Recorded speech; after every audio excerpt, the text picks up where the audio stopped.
If you've ever felt stuck, knowing exactly what to do, but struggling to do it, then this Glow Up series is for you. Hi, my name is Leticia. I've lost over 100 pounds, and today I want to share with you the two main mindset shifts that got me started on my weight loss journey.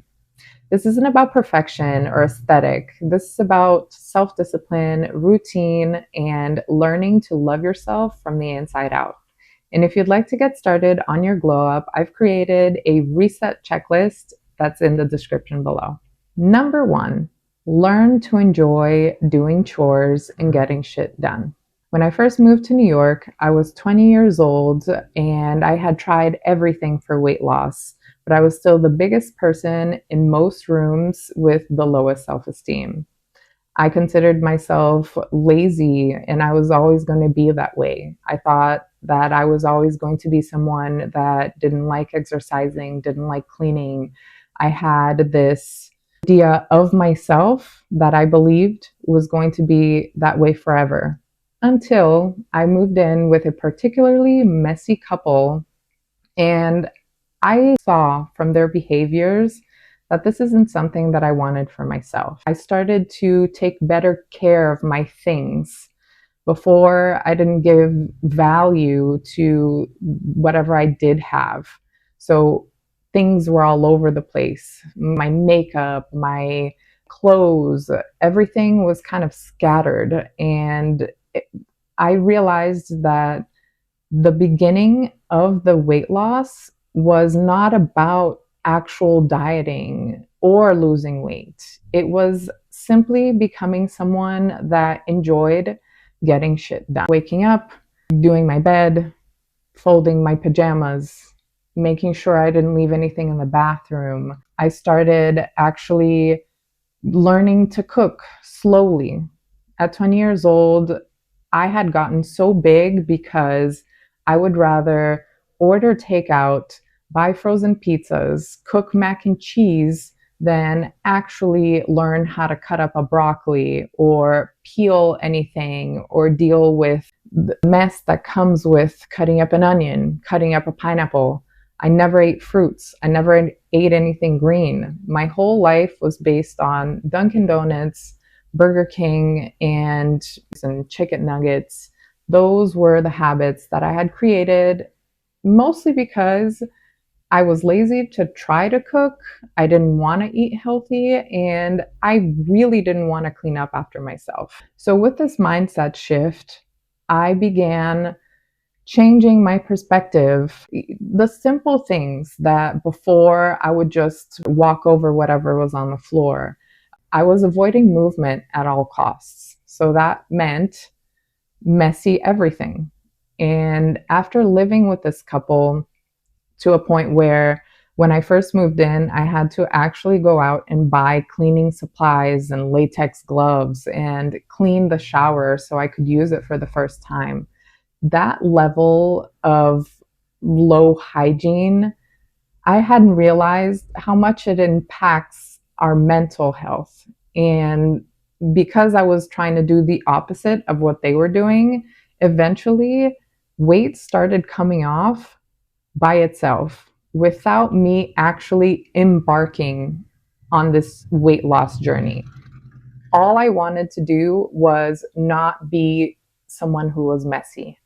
So, this is my main advice. If right now you're struggling, you want to lose weight, but you feel that you know what to eat and you're just not getting it done, start little. Start with making your bed first thing in the morning. Start with the simple things, the simple disciplines. Get those in first before moving on to what you're going to eat, what kind of exercise routine, starting with just the basics of getting shit done, putting things back, keeping an organized space. Little by little, start creating this habit of being someone who does the dishes immediately after they're done.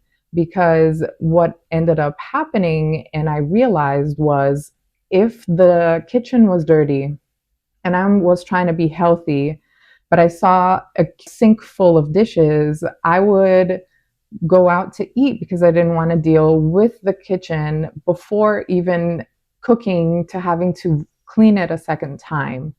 Having that mentality of getting things done quickly, not procrastinating to clean up whatever mess you made, allows you to make better decisions the next time.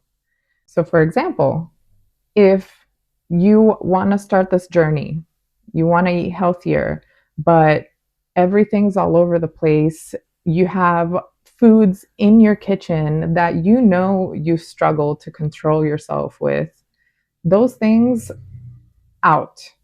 We have to start by removing certain things that make it harder for us to stay on the right track. That's the main thing. Keep going, stay in movement when it comes to this beginning of your weight loss. Maintaining movement creates the momentum, which then creates simple results, which then gives you confidence to move forward with other things. Have that down first. And then the confidence you feel from being the kind of person that gets things done transfers into all the other areas of your life. Number 2, let go of the fear of missing out. I was working in restaurants when I first moved, and in the beginning, I felt very lonely. I moved by myself. I didn't really have many connections. And eventually, I started making friends at the restaurant with my coworkers, and they started inviting me for drinks after work.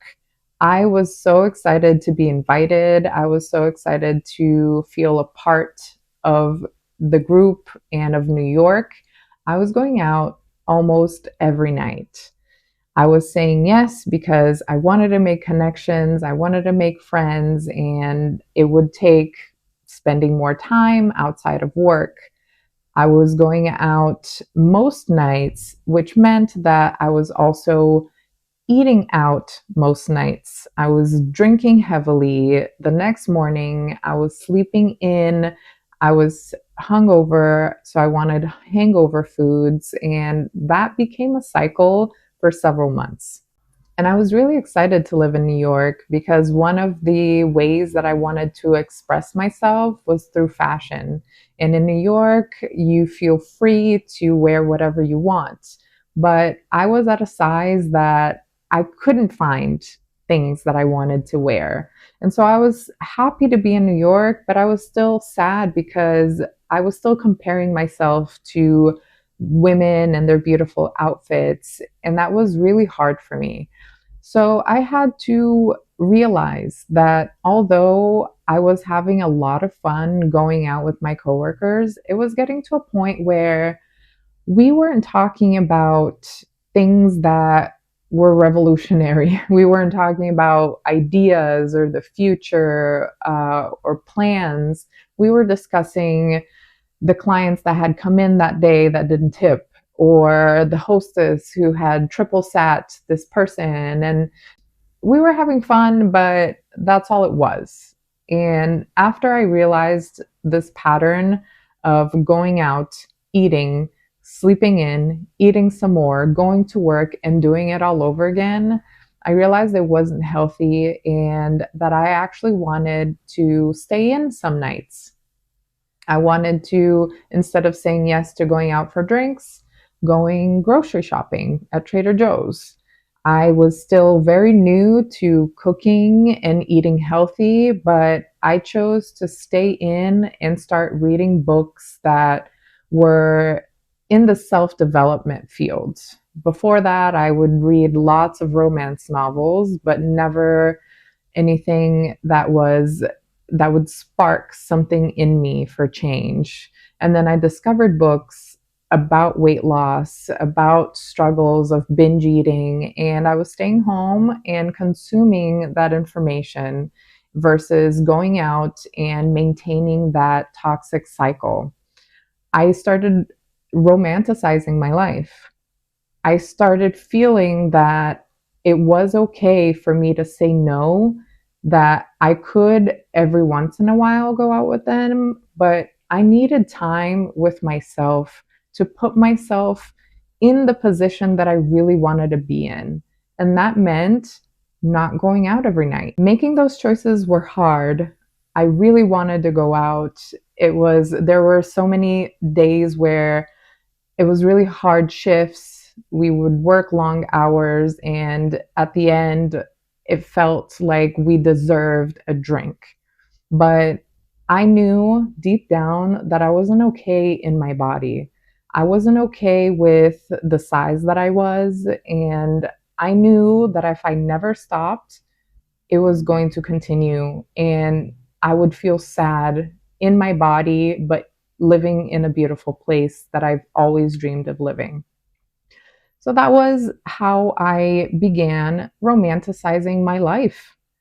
I was making cute little parfaits at home. I was just sitting in my own company, going out to the park, bringing little snacks, reading a book, reading a magazine, staying in even though I could go out. I didn't wear the clothes that I really wanted to wear, or we weren't discussing fun things that were worth spending all this money every night over.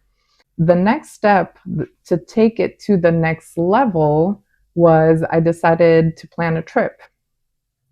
I'm not saying that this works for everyone, but for me, that's where I completely buckled down and I was excited to say no to going out for drinks because I had planned a trip. I had tickets. I knew that if I spent money on drinks, I could instead save to spend money on my trip. So staying in and booking this trip helped me be even more disciplined with my money and my time. I chose to stay in so I could rest. I actually started going to the gym for the first time because in the beginning of my weight loss, all I focused on was staying home and staying organized. I didn't even weigh myself in the beginning of my weight loss journey. I would just get people coming up to me and saying, how much they were seeing change, how much they were noticing how I was looking. And that was the only motivation I needed. I chose not to weigh myself before. And so all I did was walk. It was a walkable city. So the movement I was getting in, but I was still not the person who exercised. It took me booking a trip by myself to Paris to push myself even more to be someone who actually worked out, who got up early in the dead of winter to get a workout in before going to work. And that's where I learned French. I stayed home. I lost some friends in that meantime. I can't lie. It is what it is. I knew that I had to become that person that I had never been before, and there was something that I had to give. And I was okay in giving up, going out, and then staying in and learning French that I had always dreamed of learning. I had always dreamed of being skinny. So the confidence that I was feeling in saving money, in having this goal, was what really took me to get to a workout, get to a thin version of myself I had never seen before. So that's where I always recommend to my friends that love clothes and they struggle so much with their weight, stay home. I made myself a rule during the week, Monday through Friday, stay home. Cook 5 days a week. Cook 6 days a week. Make that your priority. Of course, things happen. There's someone's birthday, but you really have to think, okay, have I hung out with this person last week and the week before? There's just things that we have to decide in the moment what is really worth it.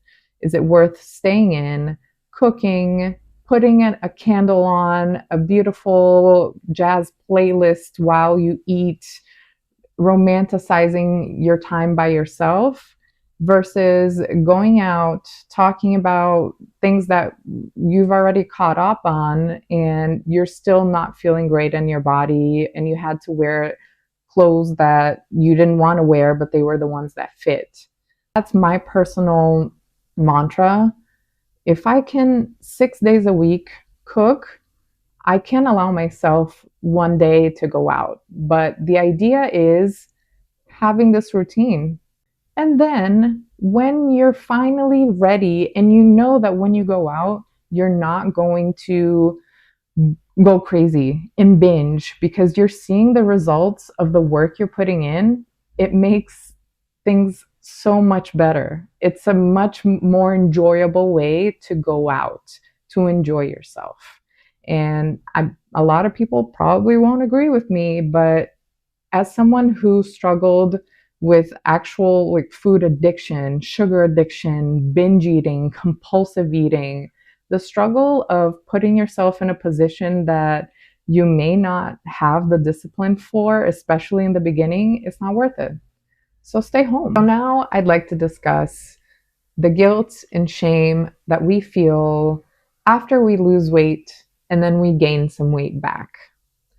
And it's really hard for us mentally to look in the mirror and see progress lost after investing so much time and effort into the life and body that we wanted. Right now, that's a bit of what's going on with me. I had lost a lot of weight and then I gained some back and then I moved around a lot. And all the newness made me revert back to food as comfort. Here in Italy, where I'm currently living, it's delicious and it's cheap.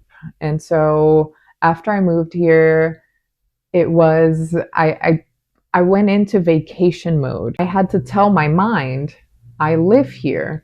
I'm always going to have access to these foods. Chill out.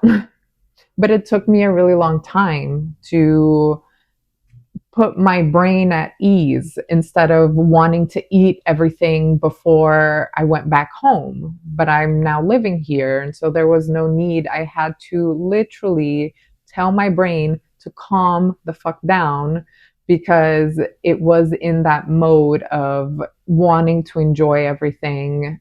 And I gained some weight in that meantime. So right now, I'm on a weight loss journey. I lost about 18 pounds so far. I have about 12 pounds I'd love to lose. And I wanted to take you guys on this journey with me this time because I've been doing a lot of work. I finally started seeing a therapist. There was just so many things from my childhood. I was bullied really badly for 20 years. I ate alone in the bathroom stall in my high school. That's how much people just couldn't accept someone that was large, especially in the early 2000s. I am learning to love myself in spite of my loose skin, in spite of all the stretch marks, in spite of all the cellulite. I am approaching this weight loss from a place of love. All the choices that I'm making, I am actively telling myself it's not punishment. I'm choosing to go to the gym because I feel great after I get it done. I choose staying in a routine where I journal, I have a coffee. I'm learning that all the things that before were hard because I had to do them, now I am making sure that my mindset is based on taking loving action to get to where I want to be. I still don't fit into my size medium clothes, and I'm going to have to learn to love myself when I'm at the beach and the beautiful, skinny European women are all around me. Those are going to be the times where I'm going to have to learn to understand that they're still not me. I can't compare myself to women who have never had issues with binge eating, compulsive eating. I'd love to inspire you to feel confident in that same way. If you'd like to join me in my journey, I will see you in the next video where I will be discussing food and the different meals that I enjoy. And if you'd like to get started on your glow up reset, grab the checklist in the description below.